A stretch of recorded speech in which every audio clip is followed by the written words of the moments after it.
Mutual fund industry से हमारे just उस समय जुड़ाव ही हुआ था। उसके पहले अच्छा खासा कमीशन, सारा चीज बेहतर था। तो जो चीज हमको याद है वही चीज आप लोगों के साथ शेयर कर रहे हैं। और अभी हम आके पटना में बहुत सारी चीज को अपने असर से महसूस किए हैं, जो हमको लगता है कि इसको बताना आप लोगों के बीच में जरूरी है। तो जब 2003 की बात है, उस समय जब सब लोग एग्जाम दिए, लोग पास भी किए, हम लोग को एक नया प्लेटफॉर्म मिला। जो प्लेटफॉर्म इस मायने में था कि एमपी का एक जो हम लोग के पास में एक सर्टिफिकेट था, हम लोग रजिस्टर्ड एआरएन थे। और संजोग है 2002-03 की बात थी, तो उसके बाद बाजार चलना शुरू हुआ 2005, 6, 7। तो एक्चुअली जो चीज हम देख रहे हैं कि बाजार जो है, तो 2005 से लेके और 2007 के बीच में, 6 के बीच में, एक साल के अंदर में मार्केट का जो बढ़त हुआ वो जबरदस्त एक बढ़त था। वो 6,000, 7,000 से लेकर मार्केट सीधे 15,000 चला गया।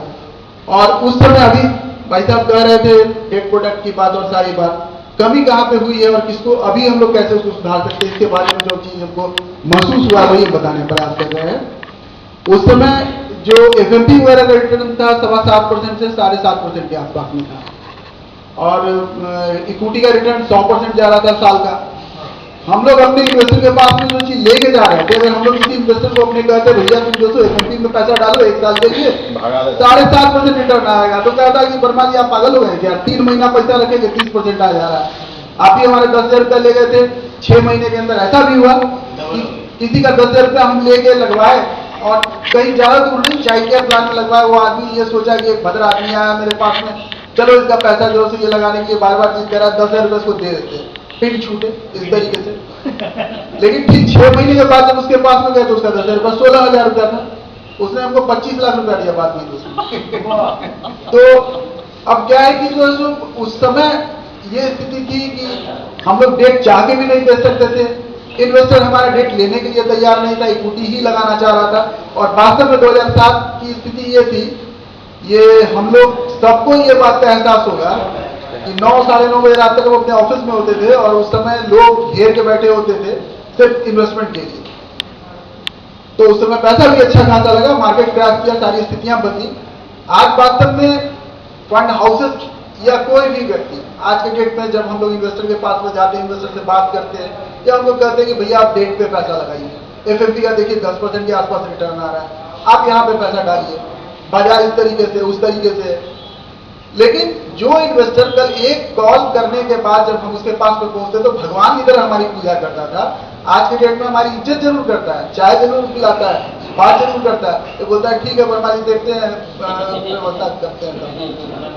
तो है क्या कि अभी जो हालात है, अभी जो परिस्थितियां हम लोग जिस परिस्थितियों के साथ अभी चल रहे हैं, उन परिस्थितियों में हम लोगों ने हमेशा से चलना सीखा है। वो एक रेगुलेशन का समय था जिस समय एआरएन को लेने के लिए आपको जो एग्जाम देना पड़ रहा था। आज एक परिस्थिति है जिस समय हम लोगों को कमीशन का अभाव झेलना पड़ रहा है, या पैसे की बड़ी दिक्कत है, बाजार में इतनी महंगाई बढ़ गई, सब कुछ बदल गया है। तो हम उस प्रतिष्ठा को लेके और अपने व्यवस्था को साथ में लेते हुए अपने लिए आय अर्जित करके चल सके, उसके ऊपर हम लोग का ज्यादा फोकस है और उसी के ऊपर हमेशा हम लोग विचार करें कैसे करें। तो अब है क्या कि अब पटना की जो स्थिति हो, जहां पे जैसे हो वो अलग बात है, लेकिन पटना से पूर्णिया के बीच में जो दूरी तय करके हमने एक चीज और भी महसूस किया कि यहाँ पे अगर आप एक सिंपल साधारण इन्वेस्टर है, जब आपके पास में कोई जानकारी नहीं, आपने 10 फंड हाउसेज में पैसा लगा रखा है और 10 फंड हाउसेज में आप खुद से चले गए कि हमको स्टेटमेंट लेना है या कुछ करना है, हम खुद से जाके लेंगे वहां से, तो सारा दिन लग जाता है। जैसे एज ए डिस्ट्रीब्यूटर हमने अपने इन्वेस्टर के लिए जब हम वहां प्रिंट निकालते हैं तो 5 रुपए हमको लगता है एक कॉपी निकालने में। हम सोचे चलो अपने इन्वेस्टर को जाके देंगे यहाँ से तो खुश होगा, तो इसके लिए हम यहाँ पर लेने के लिए चले, सब जगह चले गए लेने के लिए। सारा दिन लग गया ICICI तक पहुंचने में, सवेरे 9 बजे से लेके यहाँ तक। तो हमको लगा कि हम अपने इन्वेस्टर के लिए जब एक छोटे से जगह पर ये करते हैं कि अगर आपको आप मेरे पॉइंट पर आते हैं और हम आपको जो अकाउंट स्टेटमेंट चाहिए अपने मेल पे मंगा के प्रिंट करके आपको दे देते हैं। आपको जो सर्विस का जरूरत होता है, रिडम्पशन का जरूरत होता है, कुछ भी जरूरत होता है, हम अपने पॉइंट से आपको उपलब्ध कराते हैं। आपको उसके लिए आप हमारा ही मातापच्ची करते हैं, तो ठीक है कोई बात नहीं, आप हमको पे करिएगा, हम जिंदा रहेंगे तभी तो आपको सर्विस देंगे। और उसके अलावा जो प्रोडक्ट है वो प्रोडक्ट की कमी हमारी जहां से हुई थी मतलब कमी इसको नहीं कहेंगे, वो टाइम का कमी था। इन्वेस्टर जब भी जागेगा इन्वेस्टमेंट करने के लिए, जहां से भी वो जागेगा, वो इन्वेस्टमेंट का जब हम लोग को इन्वेस्टमेंट देना वो शुरू करेगा, तो हम लोग उन्होंने 1 साल के जो इक्विटी मार्केट का 100% रिटर्न था, उसी 2 साल के फेज का जो रिटर्न जनरेट किया था, उससे हम लोगों ने एक अच्छी कमाई अपने लिए पाई थी। इन्वेस्टर को भी फायदा हुआ, इन्वेस्टर का बुरा हुआ ऐसी बात नहीं है, इन्वेस्टर का भी भला हुआ। लेकिन आने वाला समय जब भी बाजार बाउंस बैक करेगा, जब भी रिटर्न जनरेट करेगा, तो निश्चित तौर पर हम लोगों के पास में फिर से वो स्थिति, फिर से वो परिस्थितियां बनेंगी।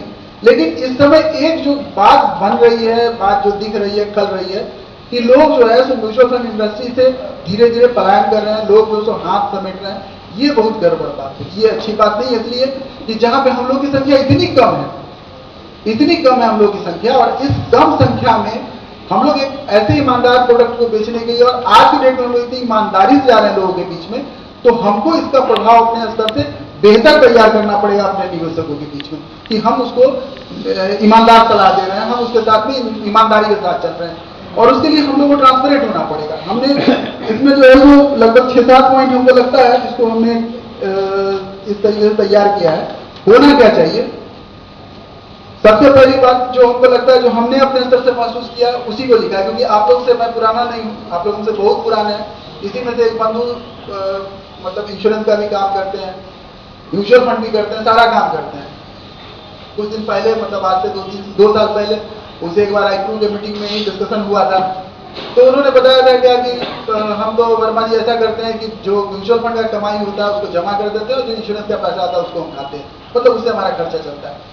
तो हमको ये लगा था उस समय कि वास्तव में ट्रेड वजह सारा चीज आता है, हम तो इसके ऊपर डिपेंड हो गए, आराम से अपनी फैमिली को चला सकते हैं। लेकिन आज के डेट में मेरे पास में सिर्फ एक म्यूचुअल फंड का काम, दूसरा कोई काम नहीं है। और इस हालत में जो परिस्थिति हम झेल रहे हैं, जो मेरा मनोबल टूट रहा है, कम से कम यहाँ पर आके अपने साथ इतने भाइयों को देखकर अच्छा लग रहा है। बहुत सारे लोगों से हमने डिस्कस किया, अच्छा लगा, अपने अंदर थोड़ी ताकत भी महसूस हुई। लेकिन पूर्णिया ऐसे शहर में जहां पर 4 हम लोग डिस्ट्रीब्यूटर थे, जिसमें 3 आदमी अपने स्तर से काम छोड़ दिए, 1 आदमी घर से संपन्न थे, उनके पास में इंश्योरेंस का काम, पोस्ट ऑफिस का काम, सारी चीजें काम था। उन्होंने एक इंडस्ट्री सेटअप कर लिया अपना, और वो गाड़ी वाड़ी सब कुछ काम, मतलब सुमो तुमो सब कुछ खरीद लिया, सारा चीज उनके पास में था। बोले अभी सब काम में कुछ नहीं रखा है, खेती बाड़ी वगैरह है ही, मेरा इंडस्ट्री मेरा ग्रो कर रहा है, हम काहे के लिए इसके पीछे